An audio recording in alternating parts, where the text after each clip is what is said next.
My name is Charles O'Neill. I think we probably have shook hands with just about everybody in here at least once in our lifetimes. Want to add my welcome to you for this Black Business Day at the Capitol. You heard remarks this morning from our chairman, Chris Herring, and our immediate past chair, Jim Wyatt. There really are a few words that will really adequately tell you how much we appreciate your being here. The work we do on your behalf is passion work. It's oftentimes work with little reward. But today is a reward day. So thank you so much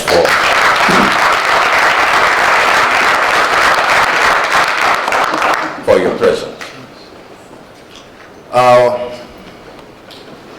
We're here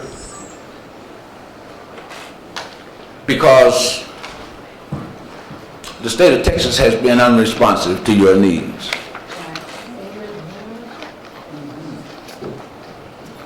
We're here because despite the fact that our state's efforts to increase utilization of ethnic minority-owned businesses was begun sincerely about 30 years ago at the behest of black legislators.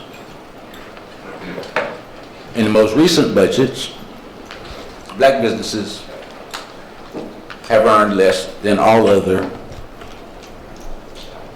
groups. That's pitiable. It's painful. And we think it needs redressing. About 7-8 months ago, we began a conversation with our governor. And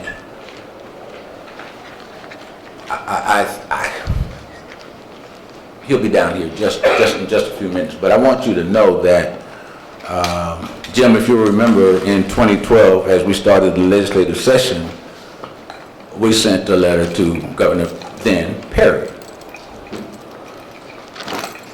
We have yet to get a response from that letter. We sent a letter to Governor then Perry. We have yet to get a response from that letter. But a few short years later, with the new governor, we've been to his office on a couple of occasions and have stayed engaged with his economic development and business development team since we began our conversation in earnest. And he agreed to be here with you today, knowing that you're disappointed in how your state performs on your behalf. So we have some expectations of what we will hear from Governor Abbott today. If you drove here with the expectation that he was going to bring his magic wand, probably won't happen. But we do expect that your presence here will signal to him and those charged with increasing utilization of, in our case, African American owned businesses, will be heard loud and clear. So again, thank you so much for your presence here today. Real quickly, and I'll do some of this because I think we got about 3 or 4 minutes before Governor comes down. I had a PowerPoint presentation for you, and you saw it on the agenda, and my Mac would not talk to their computer upstairs. So I'll just kind of talk through some of the things that we've done on your behalf. You know, and many of you know, particularly our partners from our state agencies, quarterly, we host professional service roundtables across the state. We have been to the Panhandle, we've been to the deep end of Piney Woods in East Texas, we've been in Central Texas, Houston, Gulf Coast area, of course, North Texas. And those 16, 17 state agencies that have signed memorandum of cooperation with us have traveled with us across the state to do the things that otherwise you wouldn't be able to do without coming to Austin. And so watch the work that we're doing on your behalf. we're very pleased about a recent development. And you know how the Texas economy is, and again, you'll probably hear these kind of statistics as we go through our day. Texas, before the next census, will have the second largest black population among the 50 states. Right now, we're at about approaching 15% of the state's population. The most recent survey of business owners, 2012 data, reflected a dramatic increase in the number of black-owned businesses in our state from about 175 to about 247, a meteoric rate of growth. And Texas has been a national leader in the rate of formation among black-owned businesses for 2 decades. You don't hear that statistic much. What we've not experienced is a corresponding growth in revenue. Our businesses are flatlining. Of that 247,000 black-owned businesses, less than 10,000 have employees. We believe that growing the state's utilization rate at this point, most recent budget, $17 billion, 1.22% spent with black-owned businesses, we believe gives us significant advantage in the marketplace should we be able to maximize utilization even at rates of other groups. And so we're here today. I wish I had some real happy news for you. We're going to eat barbecue at lunch, so that's that's a good thing. But without further ado, as I mentioned to you, Governor Abbott has been responsive to us, and that's much more than we did receive from his predecessor. And so we're very thankful for that. I don't think I need to go into his background. You know, he was our state's Attorney General. He is now our state's 48th governor. He called Duncanville home, and so he's right there in North Texas with us. I want to introduce to you and offer a welcome to our governor, Greg Abbott.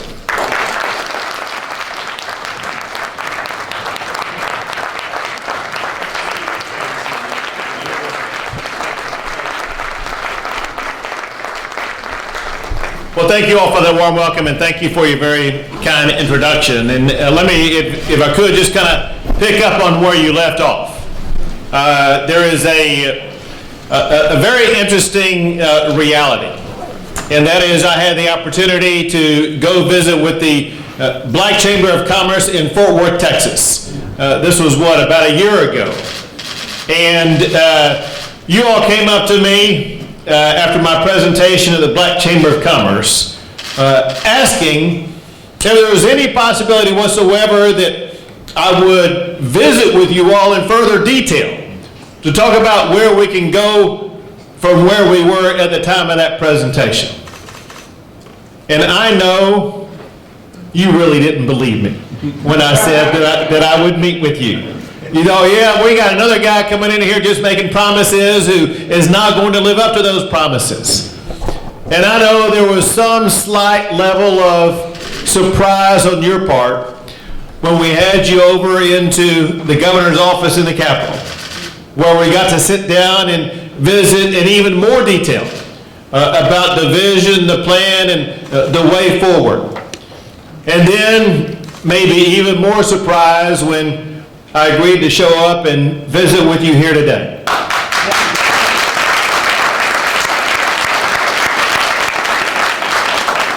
There is a reason for this, and that's because of what I strongly believe in here more than anything else. I am a guy who is from Duncanville, Texas. I am a Texan through and through. I'm one of those people who believes Texas is the best state in the United States of America. And we want to remain the best state in the United States of America. And the only way that we can do that is to ensure that we empower every demographic group of every geographic region across the entire state of Texas. Now, there are some good numbers from different perspectives. One set of good numbers is the way the Texas economy at large is doing, and that is that Texas has remained the #1 state in the United States for exports for 14 years in a row. Texas has remained being ranked the top state for doing business for 11 years in a row. And just 2 weeks ago, I received what is called the Governor's Cup that is issued by Site Selection Magazine to the #1 state in the United States for new and expanded corporate facilities, showing tangibly how the state of Texas continues to do well. Now, I want you to understand that to some extent, the same excellence, the same top-notch standards are being received and achieved by the black business community. If you look at Black enterprises nationwide standing, the #1 black enterprise auto dealership is right here in the state of Texas. The #1 black enterprise private equity group is right here in the state of Texas. Of the top 15 black enterprise private equity groups across the United States of America, more are in Texas than in any other state. Now, I know what some of you are thinking. That's not me. I'm not that top auto dealer. And you may be looking around seeing who is that top private equity group who is #1 in the state of Texas. That is why I am here, and that is why you are here. I point that out realizing that we probably are not blessed today by having the #1 black enterprise auto dealer with us. Are we? If you're here, raise your hand. Let us know. Do we have the #1 black enterprise private equity individual here? If you are, spread the money around. I bring it up because I want to show you what is possible, what can be achieved in the state of Texas, but also to show you where we're going. I fully realize that that level of prosperity is not being shared and spread adequately across the state of Texas. My goal matches your goal.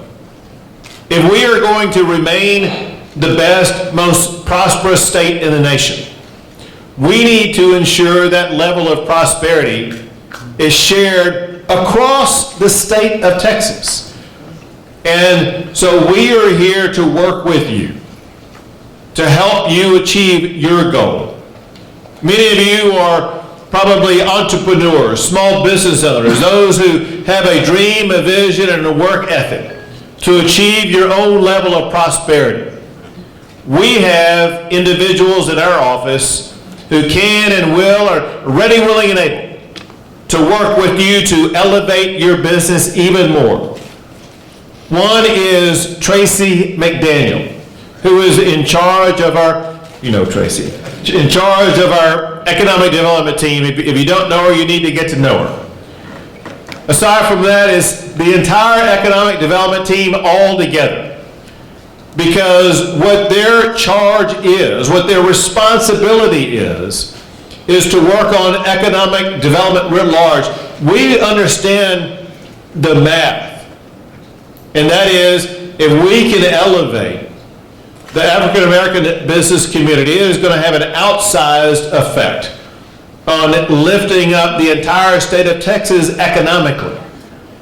We understand that if we can have an outsized effect for the next generation educationally, it's going to have an outsized effect. Now, I realize that many of you here are looking for ways that you can empower yourself economically, and we are for that. My responsibility is to help you, but also my focus is on the next generation. So we are keenly focused on ensuring that your children, your grandchildren, and the next generation and the next 2 generations of black entrepreneurs in Texas will have it better than any other place, which is why we've devoted so much time, attention, and resources to improving education. And when we do that, we need to understand where it begins. It begins at early education. You got to get these kids off to a great start. Which is why I came out strongly supporting, the first governor to come out and strongly support early education to ensure we get these kids off to a good start. To provide resources to teachers and schools to help students who are off track get back on track. To improve our graduation rates. But candidly, it's hard to improve upon the graduation rates that we've already seen in the black community in the state of Texas. As I understand it, the black high school graduation rate in the state of Texas ranks 2nd of all states among black high school graduation rates, which means we can improve, and we will improve by going up 1 notch to make sure we rank number 1 in the nation for black high school graduation rates. Equally important, though, is one thing to graduate from high school. What we need to do is to connect that with one of 2 other things. We need to ensure that they're going either directly from high school to higher education or going directly into a high-paying job. Now, I am incredibly proud because what I'm about to tell you, I think, is due as much to good parenting as it is anything else. And that is, since the year 2000, the number of, or let's say the percentage of black high school graduates who went on to college has doubled, ensuring that we have more going down the pathway that lead to better, higher paying jobs. We need to double it again over the next decade. And here's the good news. We had the most profound, the most effective, and the best funded legislative session this last session when it concerns higher education. Many of you probably are familiar with past ways where you see colleges like University of Texas here in Austin and Texas A&M University get a high level of funding. Here is what we've done, and here's what our strategy is. We understand that we need to spread around the entire state of Texas the funding and the money and the resources to ensure that everyone in different locales have the ability to have access to higher education. And what we've seen is a sudden and dramatic uplifting of higher education institutions at the local level that many African American students are attending, 2 of which are close to your particular area that you gotta admit have done a fabulous job. 2 of these schools are now categorized as in the top tier universities in the United States of America, and that includes the University of Texas at Arlington and North Texas State University, 2 schools that have a large percentage of African American students. These are students who are going to what are categorized as some of the top research-based schools, because we need to face reality, and that is these students are learning things that, man, back when I was in school, these things didn't even exist. And we need to prepare them for the pathway for the new set of jobs going forward. But at the same time, we need to ensure that those job opportunities are there. And they exist in several ways. One is to get these students trained for good, high-paying jobs. And the way we do that is through these education programs. But 2 is that we need to provide more opportunities for entrepreneurs, for people who want to start jobs. And let me mention a couple of ways we're doing that. I've been looking and I don't see in here today the authors of this program. Representative Johnson, I don't see, are you here? Not here. I thought I saw him on the schedule to speak with you today. And then there's Senator Royce West. They passed a piece of legislation that I was proud to sign that provides exactly the type of legal reform that is going to benefit the black community more than anything else. Because when you start a business, the one thing you need more than anything else is access to capital. Yes, sir. You can't start a business or grow a business without access to capital. And you all need to understand the innovation that Senator Royce West and Representative Eric Johnson showed by creating what are called banking development districts that ensure that capital is going to be provided to previously underserved neighborhoods. Another thing that I know one reason why you're here is to focus on hubs. The reality is that not everyone in this building in Austin, Texas, have responded appropriately to the hub program. I want you to know this, and that is one person who overachieved repeatedly in hubs is me. I made sure that during my record-setting 12 years as Attorney General, we had to go to the legislature every session and report on where we stood with regard to hubs. Now, I had, reviewing my budget, Senator Royce West, State Representative Sylvester Turner, and they set high standard for the hub representation of the contracts that the Attorney General's office issued. And repeatedly, not only did we meet those high standards, we exceeded those high standards, ensuring that we were inclusive of everybody in the state of Texas.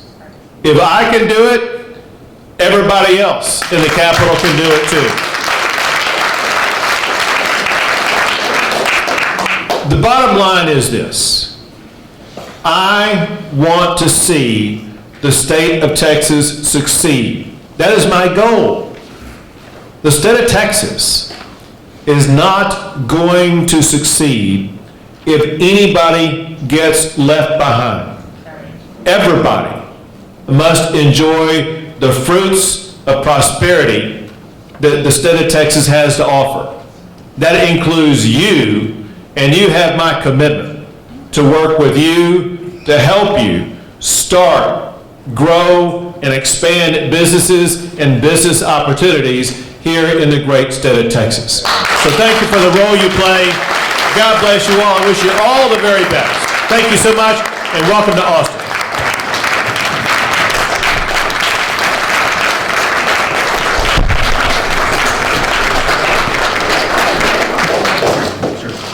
I'd like to ask the board members of TAAACC to please come forward. Matt Houston, Sat, Charles, Jim Wyatt, and we have a special presentation. Governor, you said that basically the time is now. And it's yesterday, and so this memento has a clock. And it's accurate, it's punctual, it reflects our thanks for you coming today, but it also says that so many black businesses have been waiting, and we thank you for your integrity. You told us that you would do something, you said you would help work with us, and you've been a man of your word. And so I'd like to thank you on behalf of the Texas Association for African American Chambers. As President O'Neill has mentioned, we have 200,000 plus businesses in our great state. And we want to make sure that each of those businesses are able to contribute to their societies because we know that when black businesses do well, black families do well. And so that's the main thing. So thank you again. And let's take a quick shot.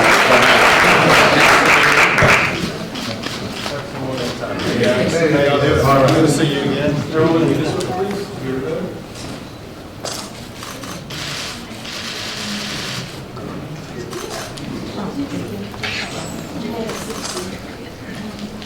A lot of photo takers, like a wedding.